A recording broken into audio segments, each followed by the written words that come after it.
Hello YouTubers. Okay, you're looking at a frame, an Athearn blue box frame for an Athearn U28B locomotive. I had sent this out to have DCC and Sound put in it, and it came back to me, well, it came back to me just okay. A lot of things that I wanted done on it weren't done. So bottom line is, what I learned is that if you want it done the way you want it done, you got to do it yourself. I thought I had emphasized the specs that I wanted, and it wasn't done that way. So, I mean, it ran okay, but it had issues. And when I took it to the club layout this last weekend, it just finally gave out. So it had an old Athearn, what they call a black motor, I think, or a gray motor. So one of these, this is the old motor that came out of this locomotive. So I put a gold motor in it, and I've done some things to the trucks, such as replacing the wheels with NWSL wheels, Northwest Shortline wheels. And something to show you regarding that. This is what I use for the old blue box steel frame Athearn diesels. This is what I use because the reason being, these have probably an 1/8 inch, 1/4 inch tit on the left side of the wheel that goes into the frame to transfer the electricity from the wheel to the frame, and then from the frame on up to the motor. So that has to be there. And when I got this locomotive back, it ran okay for a while, but then it started acting up. Well, I took it apart just the other day, and it had these wheels in it. And these wheels are for the Athearn plastic trucks. There doesn't need to be a tit on the left side of the wheel because the truck is plastic. Instead, there's a bronze bushing that goes on the right side of the wheel that sits on a plate that's on the truck that transfers the electricity from the wheel to the stanchion and on up into the motor, or the decoder. So these are for what they call a inside frame Athearn, or the plastic frame. So this is what I get for my plastic frame Athearn locomotives, and this is what I get for my steel frame Athearn locomotives. I can get it pulled up here. These are for what are called outside frame or metal frame Athearn, also known as blue box Athearn. So now I think some of the blue box did have plastic frames as well. So you just have to determine what you have. So, and when I install these, real quick here, when I install these, I use this gauge right here.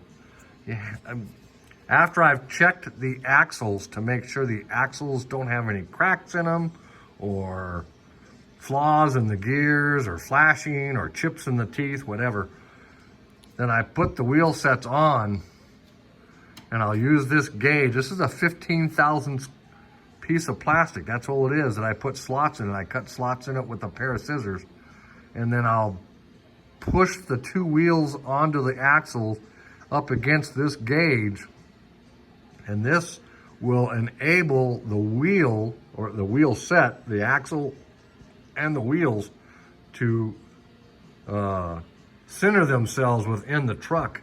If these are off a little bit, they'll start rubbing against the trucks, and the trucks won't roll freely. They'll have problems. So it really pays to make yourself a little gauge. Like I said, all it is I just cut out a piece of 15 thousandths sheet metal, sheet plastic, and cut some slots in them like you see here.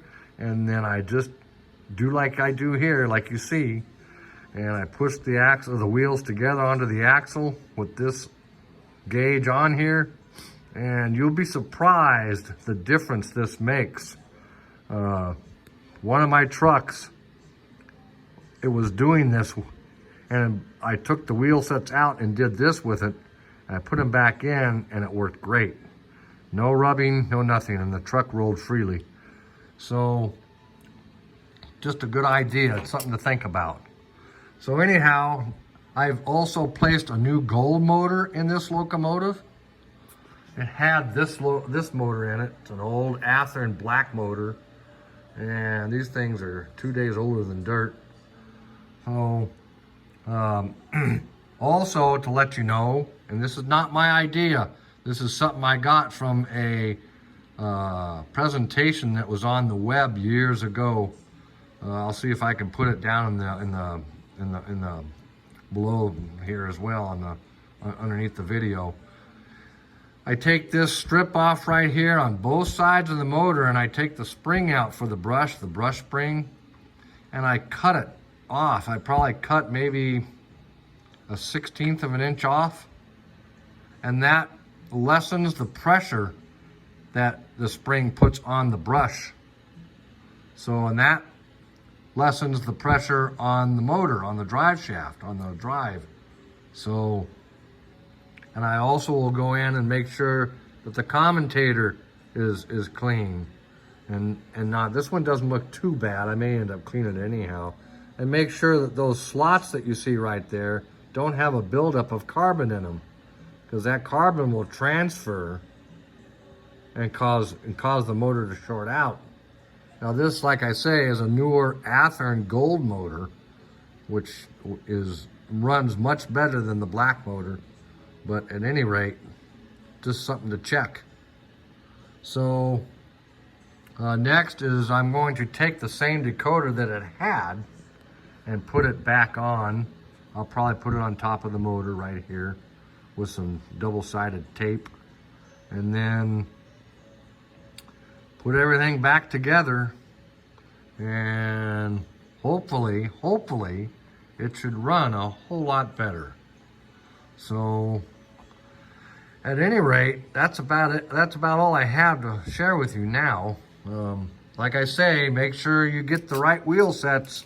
This locomotive came with these wheel sets, or these wheels, which were not the right wheels. They need to be these here with the longer tit on the outside of the wheel, so they'll go inside the frame to transfer the power to the frame. Otherwise, it just kind of sits there. It actually worked for a while, but it caught up, and I think it stopped working because of that. Part of that reason, anyhow, part of the reason. Okay, that's all I have to share with you now. I hope this helps someone out there. If I have more, I'll share it with you. Thank you for watching. Bye for now.